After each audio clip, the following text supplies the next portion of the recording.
Hello everybody and welcome back to another video to be about depersonalization and derealization. A quick disclaimer, I'm not officially diagnosed with this disorder. If you relate to these symptoms, you might want to seek diagnosis. I'm going to talk about my experience with these symptoms, and if I had the opportunity to, I would definitely seek diagnosis, but yeah, it just is what it is right now. It's the same situation as before where my roommate doesn't really get up until late in the day. So yeah, I had to film outside. Instead of being behind our dorm and putting my phone on a tripod, today we're filming behind a dumpster. New location, I guess. I'm not going to do another fit check for today because I'm literally wearing the exact same outfit that I wore the last time I filmed. So yeah, let's get into it. Also, if you see my finger like going down here, it's because I have notes that I'm reading off of, and I need to swipe them so that I can get through these. First off, we're going to start with a definition. For depersonalization, it's the experiences of unreality, detachment, or being an outside observer with respect to one's thoughts, feelings, sensations, body, or action. For derealization, we have experiences of unreality or detachment with respect to surroundings. According to the DSM-5-TR, the diagnostic criteria for derealization and depersonalization disorder is patients have persistent or recurrent episodes of depersonalization, derealization, or both. In my experience, it's sort of been both. A little bit more depersonalization than derealization. Patients know that their dissociative experiences are not real, i.e., they have an intact sense of reality. This is sort of like their way of like sort of separating it from other experiences or disorders such as like schizophrenia, where the person experiencing schizophrenia doesn't actually know the difference between like what's real and what's not real. Whereas in depersonalization, derealization disorder, they do know the difference. Not that they do know the difference, but like everything that they see, they know is real, even though it feels unreal. And then the last thing says symptoms cause significant distress or significantly impair social or occupational functioning. So we're gonna get into how I'm impacted with it. The first aspect is like socially. When I experience depersonalization, I talk a lot less than I typically do. It makes it not very fun to be around me because, especially paired with autism, it makes it a lot harder to like be my friend. Because for those of you who don't have autism or aren't familiar with the term, a lot of people, not even just autistic people, but a lot of neurodivergent people in general, do this thing called masking, and I've almost like perfected it because like I sort of had to like have actual friends. But before masking, before I like actually got good at it, things like laughing at other people's jokes, it wasn't something that I did often. I know when things are funny, and things can often be funny to me and me not laugh. Like I will still go out of my way to find things that are funny, but I may not laugh at them specifically, even though I can acknowledge that they're funny, and I still enjoy like interacting with things that I find funny.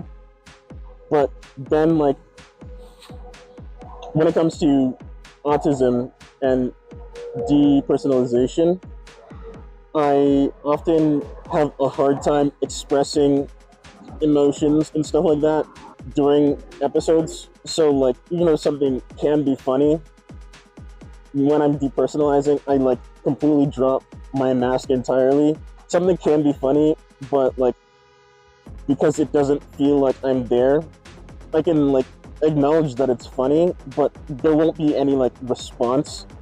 I won't laugh.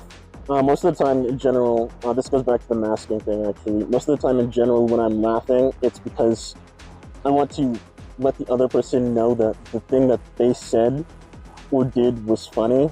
It's not necessarily for me expressing my emotion. like, I do it to acknowledge to the other person that I found that thing funny, because I can find that thing funny and not laugh at all. Almost every time that I laugh or smile, it's for somebody else so that they feel comfortable, because like whenever you don't laugh or smile at something that's like pretty funny, people are pretty disheartened by it. Another way that it impacts me socially is it makes it harder to process what's around me, and that makes it like really awkward to deal with me. I remember one specific moment when I was experiencing depersonalization. I was at the airport. I forget exactly where we were traveling. I've been through the airport a lot. I know exactly what I'm supposed to do. I know exactly when I'm supposed to do it. Depersonalization doesn't mess up that stuff, but it messes with things.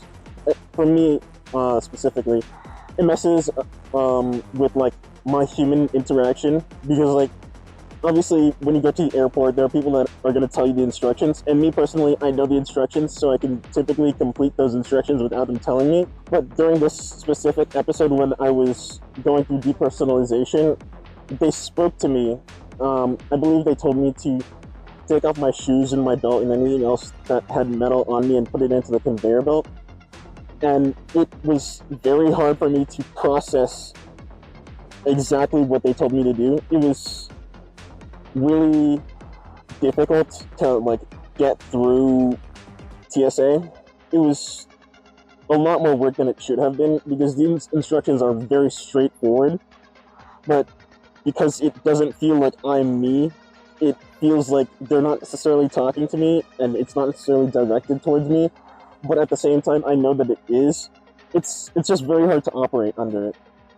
How it impacts me academically: when I go through derealization, it's hard for me to think critically. And obviously, when you're trying to do things in academia, thinking critically is like literally half of your job. In almost any field that you go to college for, or even in high school, um, you're expected to think. It's sort of the entire point of school. But because I have a hard time thinking when I'm going through derealization, it makes me feel like I'm incapable of like doing any sort of work, because like what doesn't feel real doesn't feel important.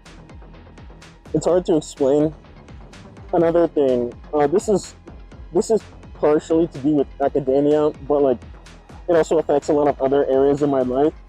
When I'm going through derealization, it makes it really hard to focus on long-term goals, because when things aren't even in front of you to begin with, it's hard to fully focus on them like normally without depersonalization or derealization. But then, like, when I'm derealizing and nothing even feels real, it's even harder to focus on that thing. So focusing on long-term goals becomes almost impossible. We're gonna go on to some things that help me stay grounded. Um, Talking to my boyfriend helps a lot. He just feels really real. Whenever I talk to him, it just feels like I'm there. It's hard to explain. I just like talking to him. Besides the disorder and all that, but like I just like talking to him. Another thing, I like talking to my best friend Pascal. Even though we don't talk as much as we used to, I think we only talk like maybe once a month now, because Pascal's in a different country, different time zone, all that makes it a little bit harder to communicate. Another thing that makes me feel real and like makes me feel like a person in my own body is listening to music. It's less of like making me feel real and making me feel like a person, more of like making me feel there, I guess. Listening to music for me is sort of like the difference between jumping off a bridge and jumping off the bridge with bungee cords. Although it doesn't necessarily like fully fix the issue, it makes it a lot better. It makes it so much easier to like at least attempt to operate when I'm going through an episode. Another thing that makes me feel grounded is watching certain types of movies and shows. Two great examples is all about Lily Choo Choo, Cyberpunk Edge Runners. I'm gonna have to say three examples, and then Blue Spring. Those movies made me feel like they made me feel better. Yeah, if nothing in the real world feels real, it's really easy for me to immerse myself into them. Uh, Even if the plot is bad or like the acting isn't all there, because of the fact that like nothing in my current world feels real.